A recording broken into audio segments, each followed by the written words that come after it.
नमस्कार, आप देख रहे हैं आज तक अभी तक न्यूज। आइए डालते हैं एक नजर आज की खबर पर भी। 3 दिन पूर्व हुए आशा कॉन्फेक्शनरी कंपनी मामले में नया मोड़ निकलकर सामने आया है।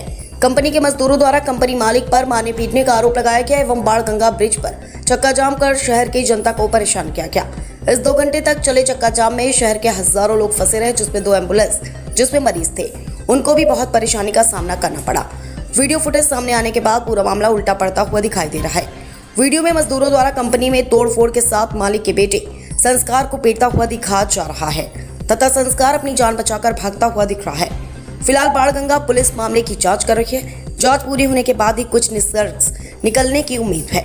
बाणगंगा थाना प्रभारी सियाराम गुज्जर ने बताया, मजदूरों द्वारा FIR दर्ज करा दी गई है एवं कंपनी मालिक द्वारा भी आवेदन दिया गया है। मामले की जांच चल रही है। देखिए पूरी रिपोर्ट संभाग ब्यूरो चीफ विवेक सिंह की रिपोर्ट। नमस्कार, मेरा नाम संस्कार बिरयानी है। पहले तो मैं आप लोगों के माध्यम से ये बताना चाहूँगा कि आशा कन्फेक्शनरी एक परिवार है। यहाँ पे जितने भी लोग काम करते हैं हमारे भाई हैं, बहनें हैं, माँ हैं, और जो भी ये मुद्दा चल रहा है ये भारी हवाओं के कारण अफेक्ट हो रही है चीज़ें। बाकी हमारा परिवार, हमारे लोग ऐसे बिल्कुल नहीं है, क्योंकि आशा कन्फेक्शनरी में वो फैसिलिटी है जो आसपास वाली कंपनियों में और शायद मध्य प्रदेश में भी वो सब चीज़ें नहीं है। जैसे हम लोगों ने 8-10 साल कैंटीन में सब लोगों की सेवा की है। यहाँ पे डेंटल क्लिनिक है, सलून है। हम लोग हर चीज़, हर सोच हमारी हमारे परिवार को लेकर रहती है, और मुद्दा सिर्फ इतना सा है कि सैलरी बढ़ाने की मांग की गई है, और जो कि एक टेबल पे बैठ के बात हो सकती है।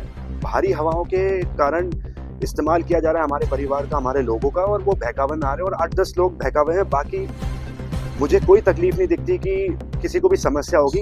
ये दिन कुछ चक्का बाणगंगा थाने के लिए चक्का जाम भी किया था। वहाँ लेबर का कहना है कि यहाँ सैलरी भी नहीं बढ़ रही है, ना ही PF कटता है, और कुछ अपशब्द भी कहे गए थे आपके द्वारा। हम सिर्फ गवर्नमेंट के माध्यम से चलते हैं। जो भी लेबर पॉलिसीज़ हैं उसको पूरी तरीके से हम फॉलो किया जाता है। जो भी चीज़ें हैं वो लेबर डिपार्टमेंट में, किसी को आपत्ति होगी वो लेबर डिपार्टमेंट में जाके बात कर सकता है। हम लोग पूरे गवर्नमेंट के पॉलिसीज़ के हिसाब से चलते हैं। इनमें से कोई एक लड़का था पुरुषोत्तम करके। इसमें मैं यही कहना चाहूँगा कि सारी CCTV फुटेज साहब के पास है, थाने पे है, अपना क्राइम ब्रांच पे सब कुछ महिला के साथ कोई अपशब्द भी कहे गए क्या इसमें? मैडम, 2 मिनट के संवाद में इम्पॉसिबल है। पहली बात तो मैंने निवेदन सबसे किया था कि आप अंदर आके बात करें जिसको भी तकलीफ है, बट उनकी मांग थी कि बाहर आके मैं बोलूँ। तो मेरे परिवार के लिए मैं इतना भी कर सकता हूँ कि मैं बाहर आ जाऊँ। मुझे कोई तकलीफ नहीं थी, मैंने आके से उनसे विनम्र निवेदन किया, उसके अलावा और कुछ भी नहीं। वीडियो भी चल रहा था जिसमें आपके साथ भी मारपीट की घटना सामने आई। सर, वही सब चीज़ें गलतफहमी थी, और हाथापाई मुझसे की गई है, मुझ पे वार किया गया है। क्या आपके भी प्राइवेट प्रॉपर्टी पे कोई तोड़फोड़ की गई है या कुछ?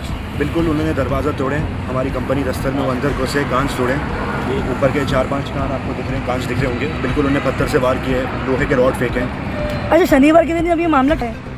मैं तो सिर्फ एक ही आपके माध्यम से बताना चाह रहा हूँ कि हमारे गेट खुले हैं, हम व्यापारी हैं, हमको व्यापार करना है, और अभी भी जिसको काम करना है बिल्कुल आ सकता है। हम बैठ के उनकी बातें सुन सकते हैं और उस पर कार्रवाई कर सकते हैं। आपके स्टाफ द्वारा कोई पेट्रोल का मामला सामने आया क्या? ऐसा कुछ घटना घटी? सब झूठी अफवाहें जो बाहर की हवा से उड़ रही है। उल्टा हमारे एक आदि सदस्य बचाने गए थे उनको, जो कि सारे पुलिसकर्मी और लेबर कमिश्नर भी यहाँ पे, उनकी टीम से भी यहाँ पे सब उपलब्ध थे। उनने भी सब अपनी नज़रों से देखा है। शिकायत दर्ज कराई? सर, मैं आवेदन दे चुका हूँ वहाँ पे। आप क्या चाहते हैं आपकी तरफ से? सर, हम तो मैम, हम व्यापारी हैं, हमें धंधा करना है, हमें व्यापार करना है, और हमारे ये पूरे परिवार है। बाहर की हवाओं के कारण 8-10 लोग अफेक्ट हो रहे हैं, जिसके कारण परिवार में तहस नहस हो रही है। तो मैं अभी भी यही निवेदन करूंगा, जिसको काम करना है बिल्कुल आके काम करें। हम लोग एक परिवार है, ना हमारी सोच वैसी थी, ना कुछ गलत है। किसी को भी तकलीफ होगी, बैठ के बात हो सकती है, और किसी चीज़ में कोई तकलीफ नहीं है। ये क्या यूनियन बनी है? इसमें मैं कुछ कह नहीं सकता, क्योंकि हमें एक शाम पहले हमारे HR डिपार्टमेंट को इन्फॉर्म किया गया कि हम लोग सुबह ड्यूटी 8 से 8 की नहीं करेंगे, हम लोग हमारे टाइम पे आएंगे। और जब मैं समय को लेकर इनको प्रॉब्लम हो रही है कि जैसे समय में कंपनी अगर ओवर टाइम करवाती है तो उनके हक का दिया जाता है, अगर नाइट करवाती है तो नाइट का भी हक का दिया जाता है। PF भी कटता है? बिल्कुल कटता है। मैं उसमें चीज में कह चुका हूँ, जो सरकार की पॉलिसी उस हिसाब से करता हूँ, जो मिनिमम वेजेस है उस हिसाब से दिया जाता है। सब चीज कोर्ट के हिसाब से चलती है। आपका परिचय? मैं संस्कार बिरयानी, आशा कन्फेक्शनरी, इंदौर। तो कुछ भाइयाँ जो हमारी आने वाली थी, वो भाइयाँ आ रही थी, तो वो जो पुरुषोत्तम इंगले वो एकदम भाग के आया और बोले ये जो इनको भी मारो हमको। स्टाफ का उनका कहना है कि स्टाफ ने पेट्रोल नहीं, पेट्रोल वो उसने खुद ने निकाला और ऊपर डाल रहा था, तो मैंने उससे पेट्रोल छीना तो मेरे पे भी गिरा। तो यहाँ पे सब पुलिस वाले भी कहीं खड़े थे, लेबर वाले भी सब निकल, सबने देखा हैगा। और हो सकता है सीसीटीवी फुटेज में भी कहीं होगा तो वो भी मैं निकला रहा हूँ। वो पेट्रोल साथ में लेके आए? हाँ, वो साथ में लेके आया था पुरुषोत्तम जी, बोले मैं जलूंगा और बोल भी रहा है। वहाँ पर हाँ। तब वो फैक्ट्री से ही निकले थे हाँ, यहीं से निकल गया था, यहीं से जब आपके नहीं हाथ खड़े में थे, कुछ भी चीज नहीं कुछ भी, पुलिस वाले सब खड़े थे यहाँ, सबने देखा। बल्कि मैंने तो उसमें पानी भी डाला, कि बाद में पानी भाइयों ने पानी डाला कि पेट्रोल निकले। आप मानते हैं कि जो यहाँ लेबरें काम कर रही उनको राजनीतिक रूप दिया जा रहा है यहाँ की लेबरों को? नहीं, ऐसा तो नहीं, कुछ उसमें 2-4-5 लोग ऐसे हैं जो भड़का रहे हैं, बाकी सब लेबर अच्छी है। और हम तो आज भी कहते हैं जो भी लेबर हमारा परिवार है, आपके माध्यम से उनसे मैं निवेदन करना चाहूंगा वो आए, अपना परिवार है, कोई दिक्कत नहीं है। इसकी रसीद वगैरह क्या आप हमारे माध्यम से दिखाना चाहेंगे? दिखा देंगे आपको, तो हम दे देंगे रसीद। कोई सब कटता है जो मैडम लीगल है, जो लीगल है उसमें कोई गलत थोड़ी है। आपका परिचय। जी, आपका परिचय? मैं अनिल शर्मा। एसआर कंपनी बोलता। ये परसों की घटना है। परसों कुछ मजदूरों ने थाने पर आके बताया था कि वो अपनी वेतन की समस्याओं को लेकर के फैक्ट्री में गए थे। तो फैक्ट्री मालिक का जो बालक है उसके द्वारा उनके साथ में मारपीट, गाली गलौज धमकी दी गई थी। इस पर पुलिस द्वारा एक प्रकरण दर्ज किया गया है और फैक्ट्री मालिक को उसकी तरफ से भी आवेदन प्रस्तुत किया गया है, जिसमें उनके द्वारा कहा गया है कि इन लोगों ने भीड़ बनकर ही आए थे और इनके द्वारा भी मारपीट की गई थी और फैक्ट्री के अंदर कांच की तोड़फोड़ की गई। उस आवेदन पर भी जांच की जाएगी। तो शनिवार को बस सोमवार को वापस से हंगामा हुआ है जिसमें बताया गया था कि कंपनी के मेंबर है लेकिन पेट्रोल डालने की धमकी वगैरह।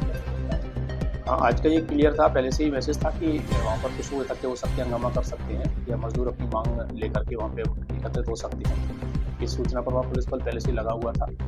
एक कोई व्यक्ति है इसके द्वारा ऐसा प्रयास किया गया लेकिन वो पुलिस के सामने नहीं हुआ है, वो पहले से ही कहीं से करके आया था। तो सर ये कंपनी वालों ने करा, जैसे कंपनी वालों का कहना है कर्मचारियों का, तो कंपनी वाले थे या कर्मचारी खुद? नहीं, कंपनी वहाँ पर तो नहीं था, वहाँ तो गेट बंद था और उत्तर गेट बंद था, वहाँ पर बाहर पुलिस का पहरा भी था। तो उस जगह पर ना कंपनी के अंदर ना कंपनी के जो गेट है उसके बाहर वहाँ ऐसी कोई घटना नहीं हुई, लेकिन ऐसी जानकारी लगी है जिसकी जांच की जा रही है कि किसी व्यक्ति के द्वारा पेट्रोल डालने की कोशिश की गई। इसमें कोई जनानी नहीं, इसमें कोई जनानी नहीं हुई है। इसके पश्चात जिन लोगों ने जो लेबर कमिश्नर ऑफिस है चमनबाग चौराहे पर, वहाँ पर सारे लोग गए हैं, वहाँ इन्होंने अपना मांगों को लेकर ज्ञापन दिया है और उसके बाद वो कलेक्टेड भी जाने की उनकी सूचना है। कर्मचारियों द्वारा भी वहाँ पे तोड़फोड़ की गई है। वहाँ कर्मचारी द्वारा जो तोड़फोड़ किए जाने की बात सामने आई है उसमें जो फैक्ट्री का जो मालिक है उनके द्वारा एक आवेदन दिया गया है, उसकी भी जांच की जा रही है।